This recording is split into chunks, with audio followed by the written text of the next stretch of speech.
Okay, so let's start here. We have a big population of people, and that population depends on our researcher. So it could be our population is students, could be our population is all people, could be homeowners, could be people with depression, could be cancer survivors, right? We could define our population in lots of ways. But the population is a big group of people that we're interested in and we want to draw some conclusions about. Now, since it is a large population, we can't typically get data for every single person in that population. So how do we know about the people in that population, right? How do we know things about people if we can't measure every person? What we do is we take a sample of people, right? We randomly select, and for context, statistics really is a piece in a bigger system, right? In the research process, statistics is a tool we use. So in this class, you're learning about the tool without the context of the bigger picture a lot of the time. So things like, how do we get the sample? Those you'll learn about in our research methods class, like Psych 201. So how we get the sample, we're not necessarily going to go into that stuff in here. We just care that, okay, now we have this sample of people that hopefully is fairly representative of our overall population. And we're going to use this sample of people, what we can actually measure and see, we're going to use this to draw conclusions about the overall population, since we can't measure everyone. Right? So we start with a question, a research question, some sort of question about our population. Since we can't measure the whole population, we take a sample of people that represents the population, and we measure what we're interested in our sample. We say, take a survey, or we make them do some experiment, or we give them a medication and we see what happens. Right? We do something. I'm going to do this in the context of the family support and openness to interracial dating variables that were used in classworks 12 and 13. Okay. So, okay, we have a sample. We gave them some assessment, or we gathered, right? In this case, we gave them some sort of survey, and we gathered information about how much their family supports interracial relationships and how open they are to dating outside their race. We're curious about whether these things are related, and this influences that. We're curious about this in our whole population. However, we only have data from our sample. So where do we start? Well, we're interested in, ultimately, openness to dating someone outside their race. We're going to call this openness to interracial dating, or for shorthand, I'm just going to call it openness. Now, we first need to know, okay, well, if we're trying to estimate what does it look like for the whole population, let's just start with what does it look like for the sample? How open are the people in our sample to dating people outside their race? To answer this question, we're going to use our descriptive statistics. And the goal here is to build a model of our dependent variable that represents what we think is happening in our openness dependent variable, what's going on in our overall population.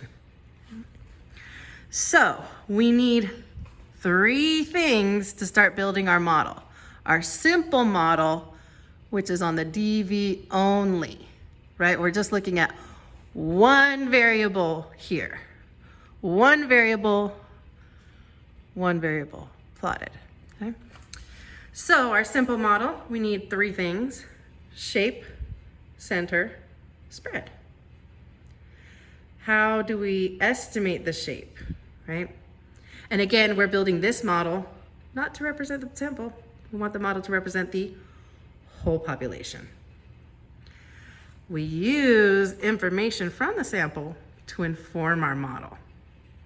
So to look at the shape, to estimate what is the shape of this variable in this population? Well, let's see what it looks like in the sample, and then we'll use that to estimate. So let's look at our sample, make a histogram. Okay, so we use JASP, make a histogram. I will provide that output on the test if you need it. from that histogram, right, it's not gonna look like a nice smooth line. It's gonna have all sorts of lumps and bumps in it.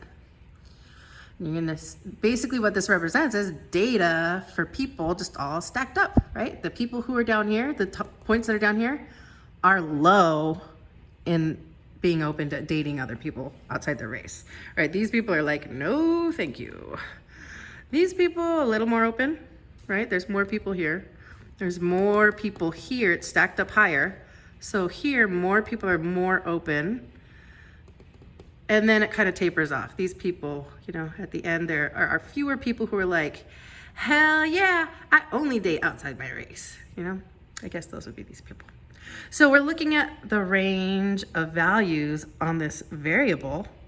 We have data for our sample, but we want to estimate, make a model representing the big population. Okay, so we have a scatter plot, or a histogram, which will be all messy, but we want to envision, what do we think the population shape that data came from? And that's why we end up with this smooth, because if we really were to have like, those people in here, it would probably, those bars would get really close and it would end up looking smooth. So we're estimating it would look something like this based on our histogram we got from JASP. That's our shape. Next is center.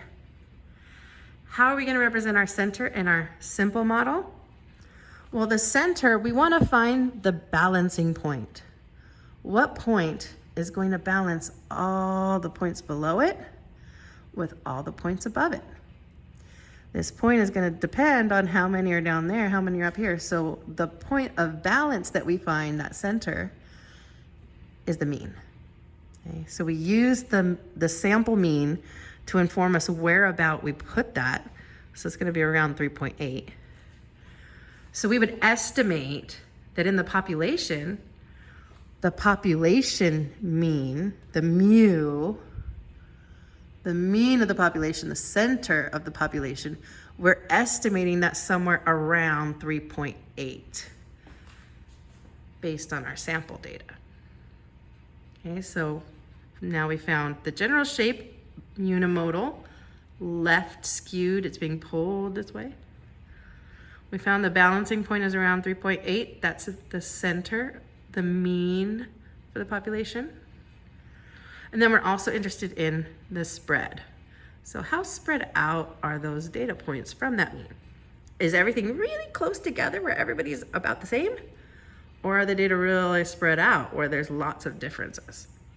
Right? We want to know on average, how spread out are the data around that mean? To estimate that, we're using our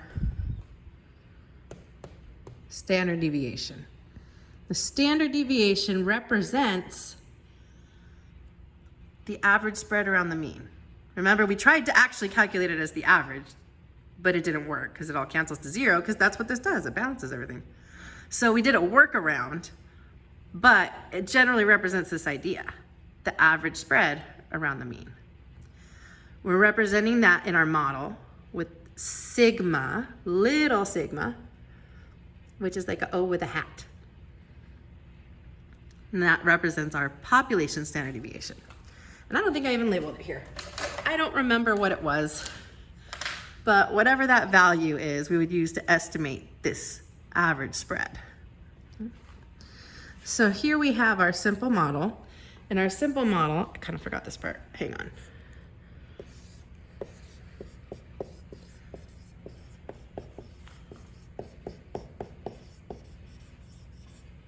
The simple model is like, it's the basic one.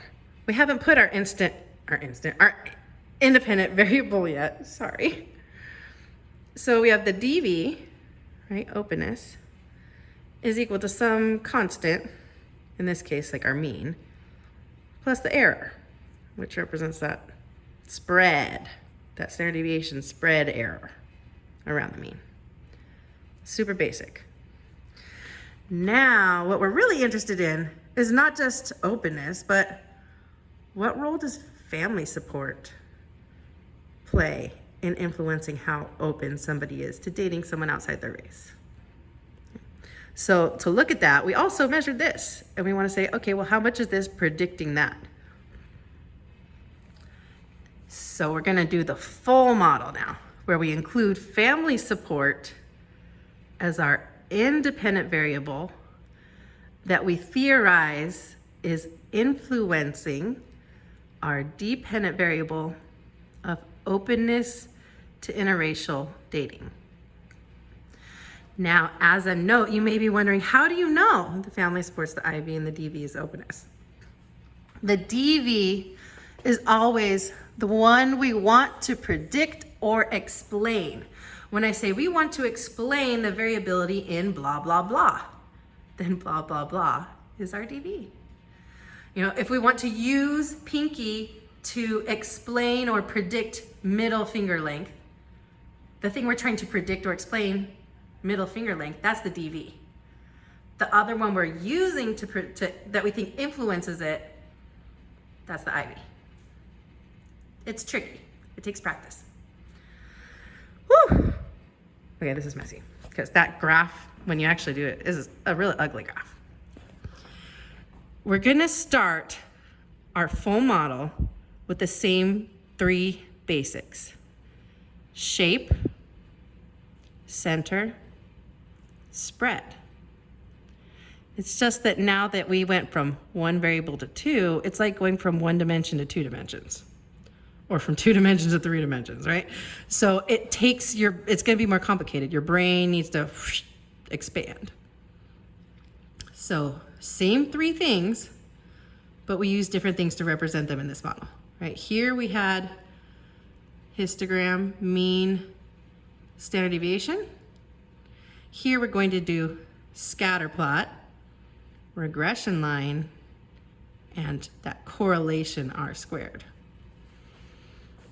So we start with the scatter plot. We use JAS to create our scatter plot so we can see what our data look like. Oh, sorry. And in this case, it's a really ugly one. But when you look at it, and sorry, side note, I get off track. You may wonder, how do I know which one goes here and which one goes here? Right? We have the y-axis and the x-axis. How do I know which one goes where? DV in practice, this is just standard. DV goes on the y. The DV is the y. The IV is the x. You can use those kind of interchangeably. Y and DV, x and IV. It's always going to be that way. DV goes over here, IV goes over here. So then we look at our scatter plot. We try to estimate that shape. In this case, it's hard to see because the way the data were collected, but you'll notice when you look at the actual graph, there's some like blank space down here and blank space up here, showing that it kind of is following this general upward trend. So that's our shape. Now center, regression line. This is the complicated part, right? So before, all we needed to balance was like a point. Which point balances all the ones to the left and the right? Now, we're working in 2 dimensions. We don't need to just balance these ones. We also need to balance these ones. So how do we balance 2 dimensions? We do that with this line. And my drawing is terrible, please forgive me. The line represents our new center, right? We want to know what line is going to balance all our points in 2 directions. Here, we just need to know, okay, in 1 direction, balance our points, back and forth, left and right. Here, we're gonna go with a line, and then we're gonna sort of determine, is it balancing up and down, right? So if we have a line, and instead of these being all lines, these should really be little points, right? But let's say I have a point in my actual scatter plot, but my line predicted this value, right? What this line is doing is saying, if you give me an X, I will tell you the Y, right? We're trying to predict Y based on X. So we say, oh, I have this X. Hang on, you said it was gonna be here. There's always gonna be some error in our model. That error is that spread, right? So we want to imagine, when we're imagining the spread or the balance, I want you to imagine straight up and down, straight up and down, right? Which line, JASP and whoever came up with regression, they did all the hard work to take all the points into account to do the background calculations that we're not doing in this class, to figure out what line would do that.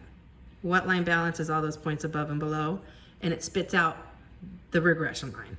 The regression line does that. So we're not calculating how you get these values. We just need to know, where are they in JASP and can I interpret them? Okay, we're skipping the hand calculation part. So this center, we need to write out, how do we write out a line, right, in our model? This is where our regression line comes in.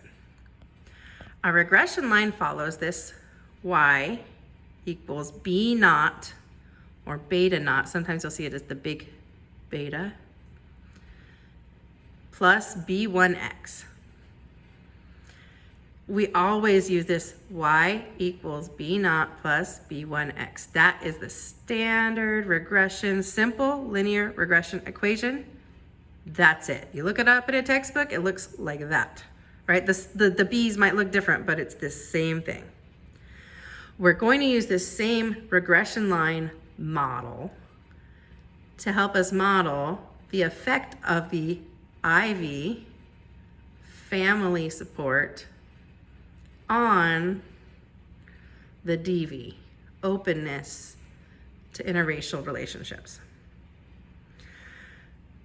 So we have identified our DV and our IV. Those can be different values, right? They depend on the person. Each person in your sample or in your population will have a certain value that represents how much their family supports that. We want to predict, based on that value, can we predict how open that person would be then to dating outside their race? So this X and this Y, those vary. That's why they're called variables. Those change depending on the person. The things that will stay the same are these B naught and B1. We put values in there, and those values are what tell us what this equation is, like the specifics of the equation, right? This is the general. We want to know specifically in this case, what numbers make this line. Those numbers are coming from our JASP. So we're going to run the regression. So go up top, hit regression, then go to linear regression. Should be the second option. We're going to put our dependent variable of openness in the dependent box. Put family support or independent in the covariates box. It's called something else in JASP. And hit OK. You will get 3 tables. The bottom table has something that looks like this. It will say H naught, which now we know represents the null hypothesis. The numbers in that line, that row, represent the simple model. You'll see a number that you recognize from the simple model. That represents if we don't include the independent variable. So we're going to ignore that stuff because we're done with it. What we really want is in that table, you want to look for the first column. It says unstandardized. The table is called coefficients. The unstandardized under H1, the intercept, that's the B naught number. That's where that B naught comes from. That number is like 2.22 in this case, gets plugged in. The B1 is right below it. You'll see the name of whatever variable you put into your model. The number next to it under unstandardized, that's B1. And it goes right there in our equation next to the x. Right? So in this case, it would be y equals 2.22 plus 0.44x, where y represents openness and x equals family support. There is our full regression equation. This is the regression equation. When I ask for the regression equation, I want to see y equals some number plus some number x. That's what I'm looking for. The interpretation of these two numbers, right? The interpretation of this 2.22, that represents here on our graph. Where is it crossing or intercepting with the y-axis? In other words, what would we predict if our x is equal to 0? So in this case, we would predict that somebody with 0 family support would have an openness score of about 2.22. If they had 0 family support, no x is 0, no family support, that's what we predict. So that's your interpretation.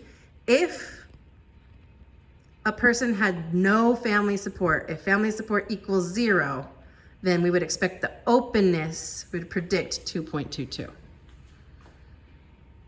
Now this one, the B1, is representing it's quantifying the effect that this is having on this. So it is quantifying if this one goes up by 1, how much is that one going to go up or down, right? Depending on if this is a plus or minus. This one, if somebody goes from 0 family support to, if we look at 1, the 1 family support, we would add 0.44 to this. So we would expect someone with family support of 1 to be 2.66. So this is telling us the effect of our x on our y. It is also the slope, right? It's the angle, it's the slope that we see. Is it really steep? Is it really flat? Is it negative, right? How does that slope look? In this case, we see a positive slope where openness goes up by 0.44 for every 1 increase in family support points, right? So this number represents the effect of family support on openness. Now this dV equals constant plus effect of IV. This is our model language, right? This with the numbers, that's the regression line. But if we're actually writing out the model, representing our model, we would say openness, the dV, is equal to some constant, that's our y-intercept, plus the effect of our IV, which is family support, and we acknowledge this model does not capture everything, right? There's a lot left out of this model. There are other things that potentially could influence openness. So to capture that, we recognize there's also some residual error in our model.